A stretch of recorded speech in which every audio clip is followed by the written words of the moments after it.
Welcome, everybody. Are you here?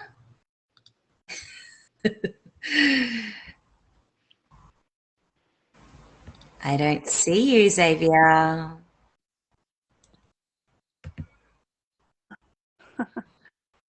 Hey, there she is. Look at that. Hello. Yes, I was trying to do it on my phone, and for some reason it wouldn't do it on my phone. So, welcome to Find Your Soul, Find Your Soul show. I was on the computer and now I'm on my phone. Can you hear me okay? Yes, I can. Yes. It's so weird, isn't it? That's what happens with live broadcast. So, Awesome. By everybody, and we're just going to have a bit of a chat today about our topic. My topic for the month is worthiness, being a worthy soul. And so I thought that for this month I would ask some guests to come in and chat about their version of worthiness, what it means to you, what does it mean to be deserving, and talk about your sort of special, I don't know, your area of expertise as well. So if anyone's hasn't met Xzavia, perhaps you'd like to introduce yourself, since some people have met you, but just in case. Yeah, lovely. Thank you. And I have to correct you. You'll kick yourself. You keep dropping the X on my name. It's Xzavia. Oh, I'm sorry. Xzavia, yes. My apologies. It's everyone pronounces them slightly differently, you know. I know. Xavier is a very popular boy's name, and my dad was very creative when he named me. So I'm forever trying to let people know there's an X at the front, which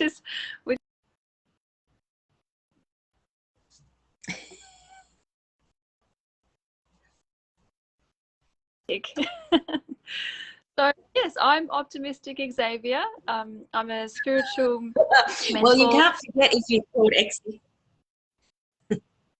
Pardon? Oh, there's that. Sorry, I was delay, and so I thought you were talking when I was talking. Sorry, I'll go back. So there's mentor, psychic medium, and intuitive coach. And yeah, I just love helping people. My mission here is to help you fall in love with yourself again, or for the first time. That's why I'm here, and that's what I love helping people with the most. Great. That's so, and perfectly our conversation, around worthiness, because if you don't love yourself, don't believe that you're worthy. Exactly. That's what I was thinking about before I came on here. With the topic of worthiness, I was thinking, what does worthiness mean to me? And that's whether you love yourself or not, and exactly what that means, like how to love yourself. What do you do for yourself every day to show yourself love? And then how does that reflect onto others? So it's just so important. It's everything. Yeah.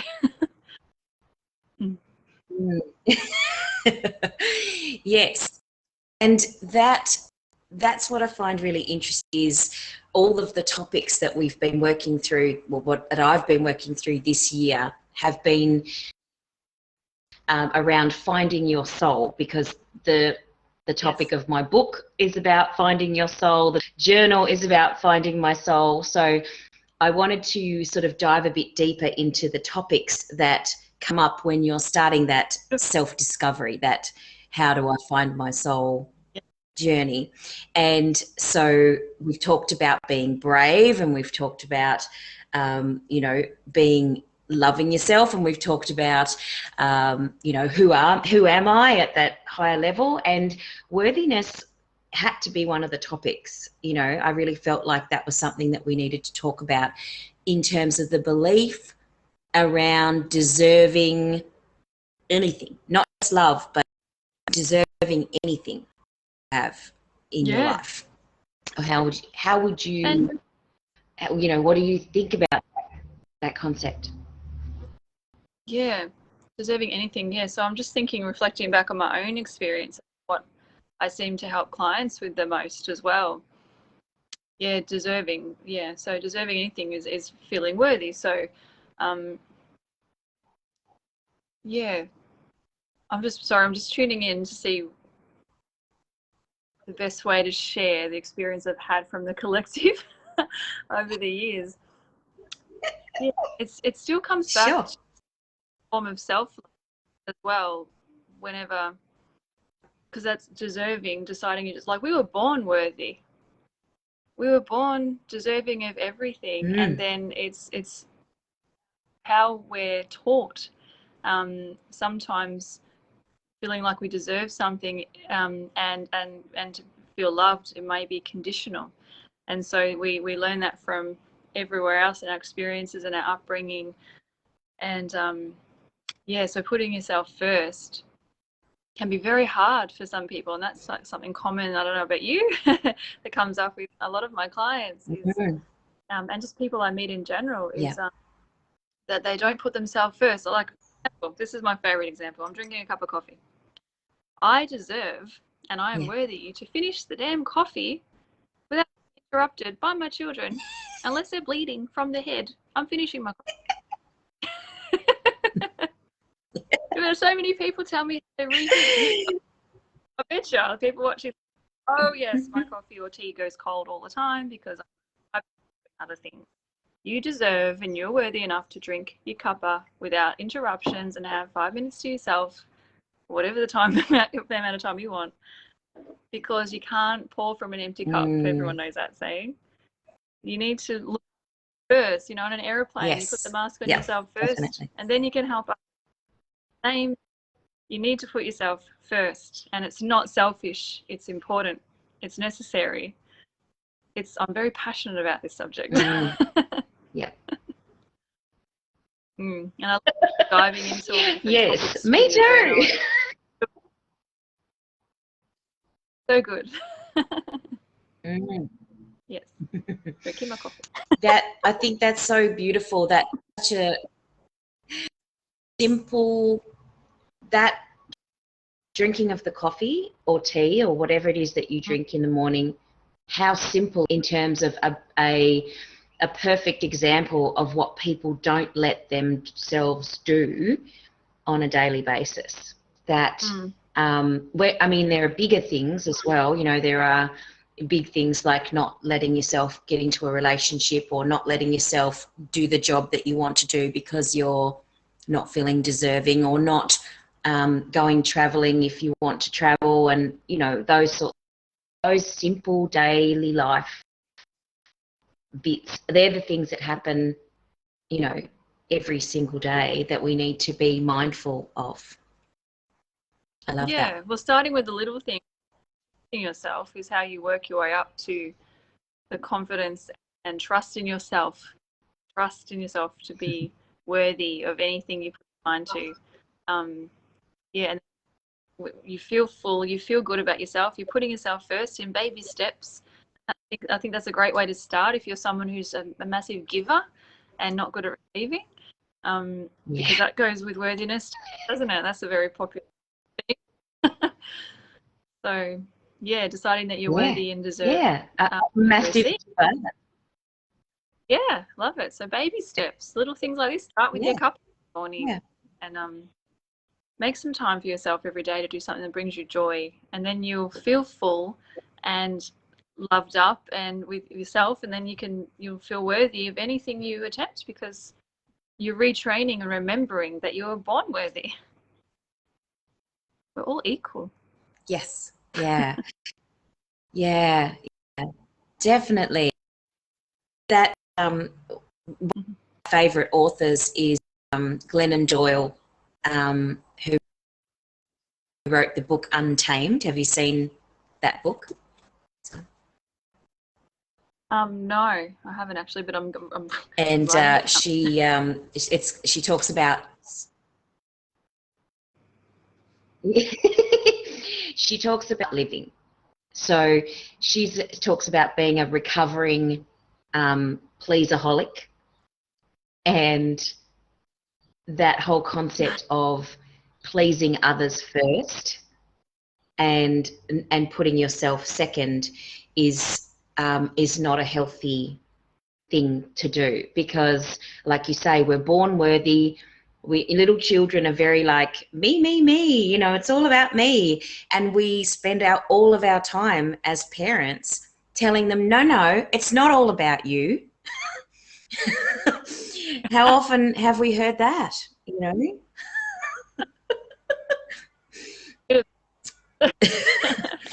And Yes. Putting yourself first doesn't make you arrogant or anything. It's just self-care. Like, you're allowed to put yourself first. It's like that. I remember in high school, if you had any confidence or anything, it'd be told that you up yourself. Or these days, taking selfies. Sometimes people look at it as that we're self-absorbed, but maybe we're just sharing love and our self-love and confidence with people, and showing others you can do it too. Because of feeling amazing, you're allowed to do that without feeling. Exactly. Yeah.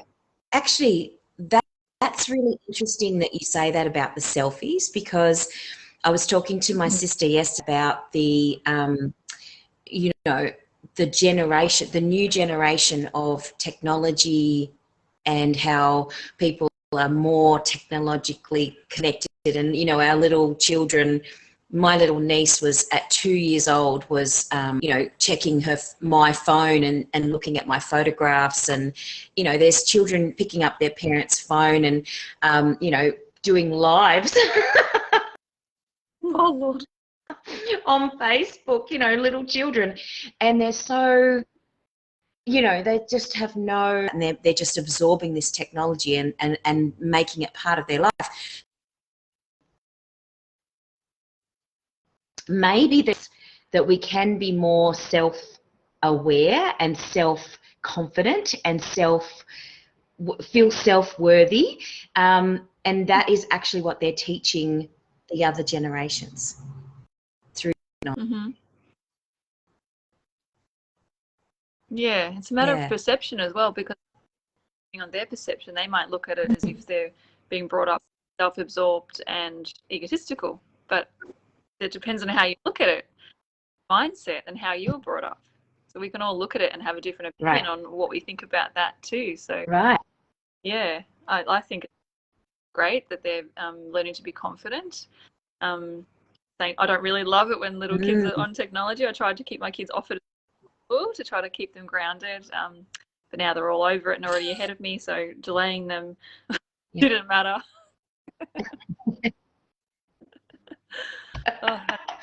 The interesting thing is, are you born between 65 and 85, 1965 and 1985?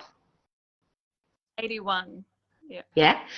So, okay, cool. So my friend sent me a blog by a lady called Elizabeth Peru, and she was talking about, I'll send you the link later and I'll put it in the comments for people to have a look at, but she was talking about how people who were born between 1965 and 1985 are the cosmic earth bridges between no technology and technology, and that we're helping people to bridge the gap between what it is to be connected on a human level without technology, and what it's like to be connected with technology. Because our children, your children, our children have just grown up in technology, whereas we are the bridge, the cosmic earth bridges. I love that concept, you know, and helping people to awaken to the balancing of those two things.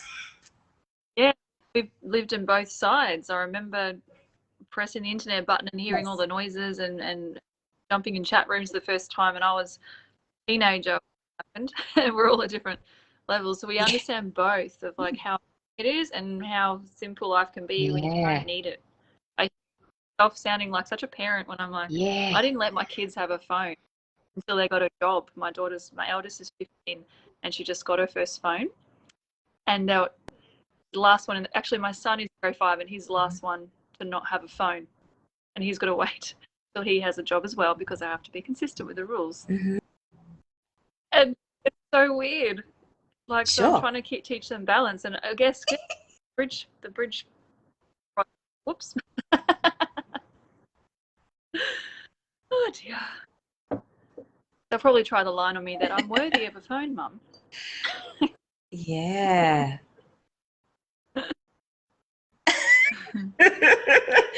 Well, they're smart as well.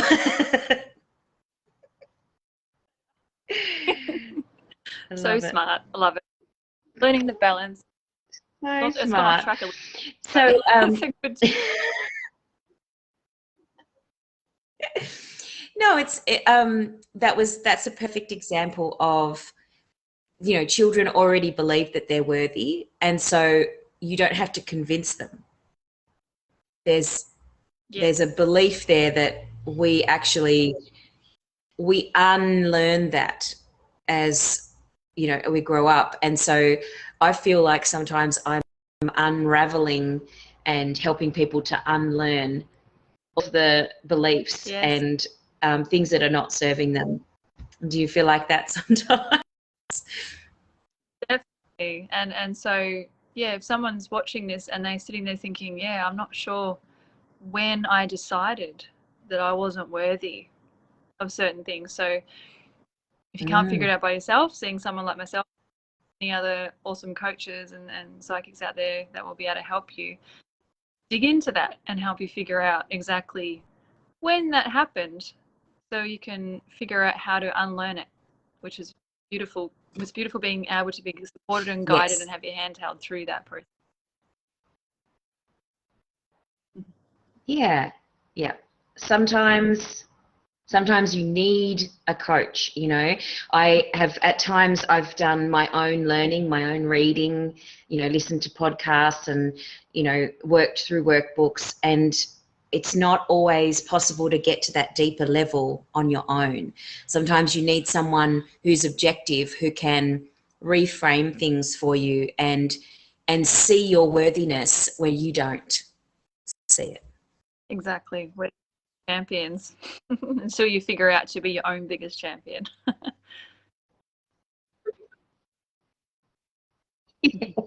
Yeah, that's exactly right. Yay. So we don't have much time, but another 5 minutes. If there was anything else that you wanted to share with the audience about worthiness, or a technique maybe you use to help people to remind themselves of that. Ooh, a technique. Sorry, it keeps dropping out shockingly on my. I'm getting the gist of what you're saying if I look blank. So if I have any other tips or techniques. If if you don't have one, I did put you on the spot there. That's okay. Thinking of my big thing, affirmations and turning affirmations, they turn into manifestations if you really believe in them. So you can say affirmations even if you're not believing them yet, because it will help them manifest into your reality, even if you keep repeating them and saying them every day. So my favorite, and I'm sure everybody knows this one, is I am enough. You can say I am worthy. You can say I am loved.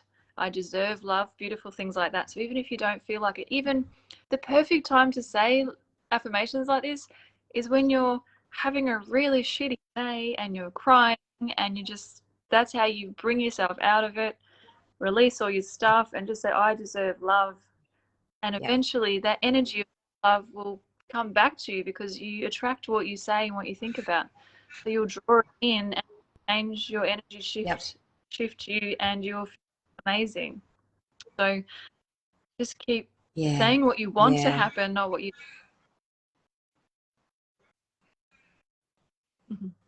Yeah. that I like to say to people if they're struggling with affirmations, I love affirmations too, to add the words I am willing to at the beginning. Oh, yes. So they ease Beautiful.